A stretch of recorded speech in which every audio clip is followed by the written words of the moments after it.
My game, Big Noon Saturday. Here we go. Gus, Jenny, and I are going to be in Morgantown, West Virginia, and I know that they are absolutely jacked about this. Penn State travels to West Virginia. Penn State is an 8.5-point favorite. They start this year ranked number 8 in the poll. Here's some questions. As you know, I don't make a pick in the game that I'm going to call, but here are some questions and themes that I just want to lay out for you as you prepare to watch this game. The first and foremost is the fact that this Penn State team has been an elite team outside of playing against Michigan and Ohio State. And one of the reasons that they have fallen short in those games is their offense just doesn't have another gear. It's fine versus the regular teams in college football, but when they get up against the elites in college football, they fall stagnant. And so that offense has got to move forward. So what did they do? They brought in a new offensive coordinator. Andy Kotelnicki comes in from Kansas, and he's going to spark this offense at Penn State. Can he unlock what I think is one of the more talented quarterbacks in the entire country, Drew Aller from Penn State?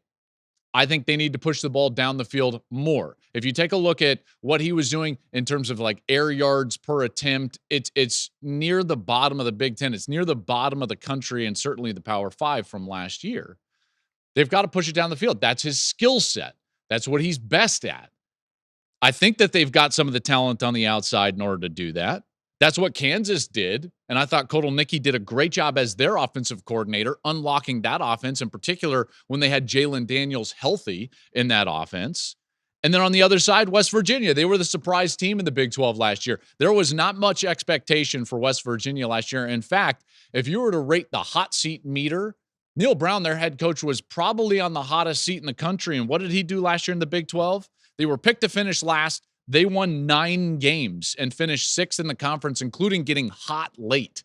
So this West Virginia team is coming into this season with a lot more confidence in who they are and what they are than they did even a year ago. This is a dangerous game for Penn State to be this highly ranked, to have this amount of expectation, be going in with not only a new offensive coordinator, but also a new defensive coordinator. Because remember, Manny Diaz was the defense coordinator. He moves on. He's the head coach at Duke.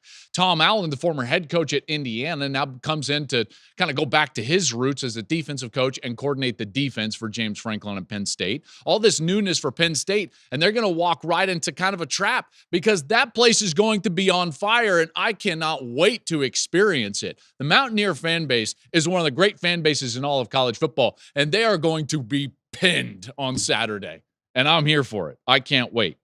West Virginia, their ability to run the ball is going to be tested because Penn State last year had the top rush defense in the Big Ten. West Virginia needs to run the football. Garrett Green, their quarterback, had a great year last year, and their two backs, Donaldson and Jaheim White, those guys can get it done on the ground. That's where the game is going to be won and lost. Penn State's ability to stop the run and force the game onto the arm of Garrett Green. That's what I'll be watching for from the booth. Abdul Carter, the defensive edge player, moves from linebacker to edge for Penn State. He's one of the elite pass rushers in our sport. Penn State led the country in sacks a year ago with Chop Robinson and Adisa Isaac.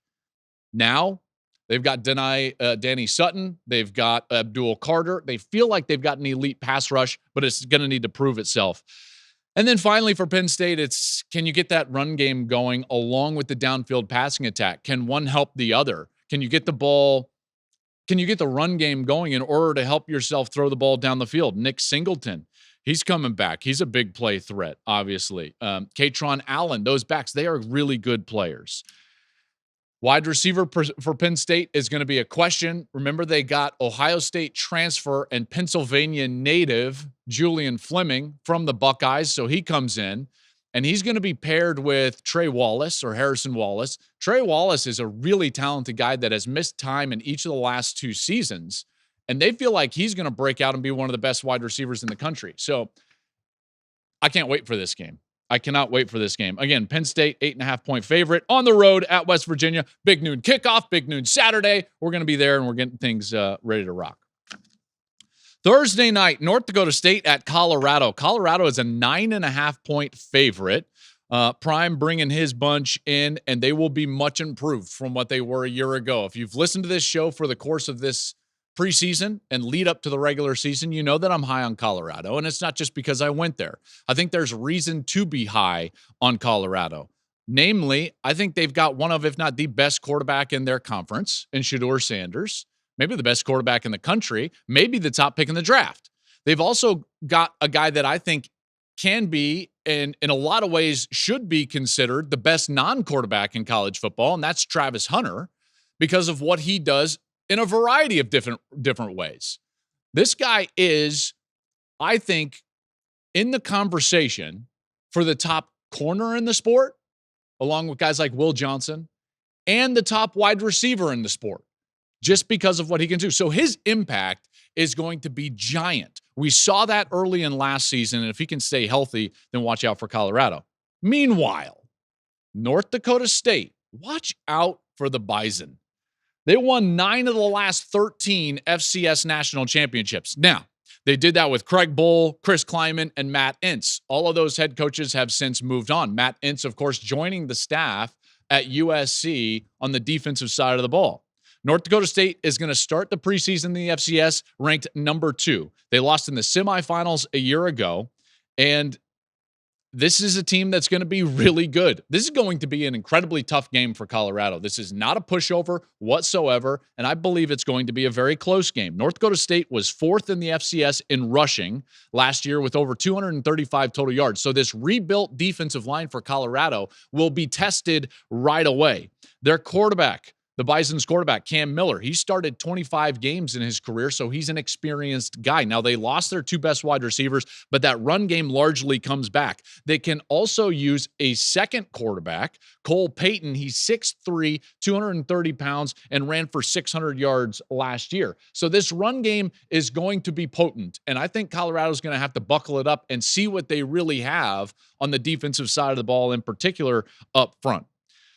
The North Dakota State defense was top 20 last year, but this offense for Colorado is better. We know that. We know when they're playing to their potential that they're going to put up a lot of points. They're going to gain a lot of yards. Colorado started hot last year. We'll see where they go. Couple of things that I'm very interested in seeing from the Colorado side. The rebuilt offensive line. 5 new starters, including Jordan Seaton, one of the top recruits in the country last year, chose Colorado in part to be part of the rebuild up front.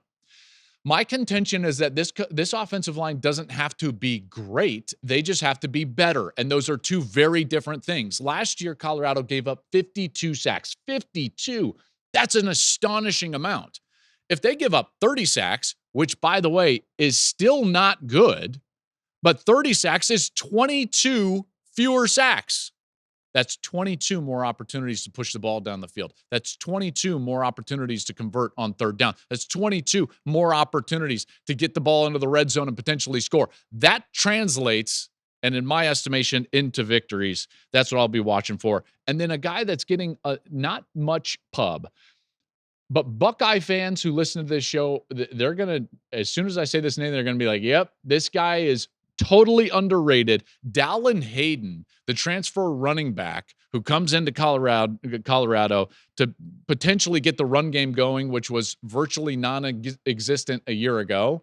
That's going to be interesting for me. 9.5-point favorite. It's too much for Colorado. I believe that they win a close game, fairly high scoring, at least for week 1. 35-28, Colorado wins the game. North Dakota State covers. Thank you for watching the Joel Klatt Show YouTube channel. And if you liked this clip, make sure to like it and subscribe to the channel, and you can stay up to date on all of my college football coverage.